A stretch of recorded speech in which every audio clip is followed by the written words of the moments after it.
One thing about fashion business is that there are actually practical things that nobody is going to tell you about.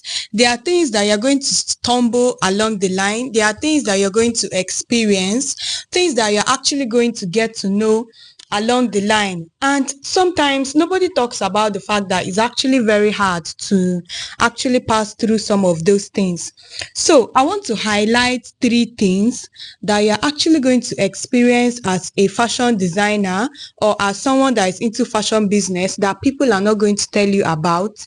And number 1 on my list is that nobody is going to tell you that sewing is not equal to money. You just went to fashion school, you finished learning, you have the passion, you have everything you take. You're just ready to dive in to make pieces that people are going to love. You just want to sew for clients. You're trying every single thing to get clients. Now, the part that nobody tells you is the fact that sewing is not equal to money. Because you already know how to sew, because you're now very perfect in your skill, is not equal to the fact that you're going to make money. And I feel like sometimes we need someone to explain all these things to us so that we can at least start doing it right. I wish someone told me one of these things along the line, but nobody did. Just because you now know how to sew is not going to be equal to you making money. So you need to understand that aside from having the sewing skills, you are actually going to learn how to run a business. Sewing produces clothes, but business skills produce money.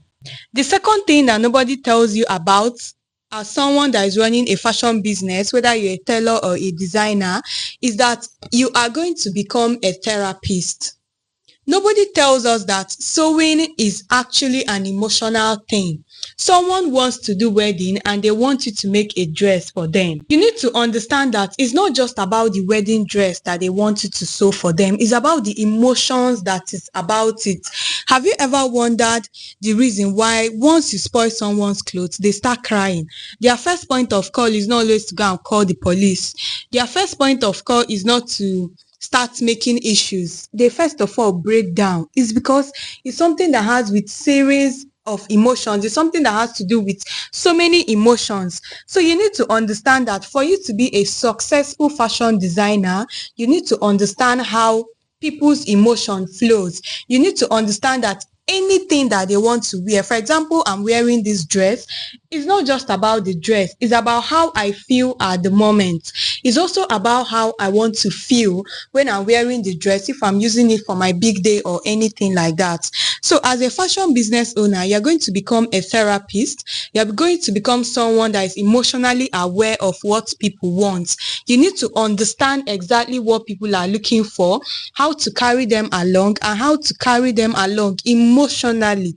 If you skip this part, if you do not understand this part, you're actually going to be having so many issues with your clients, and they are going to go away, not because you don't know how to sew, but because you do not understand them. So yes, you are going to become a therapist. You are going to be someone that is psychologically and emotionally aware of what your clients are looking for.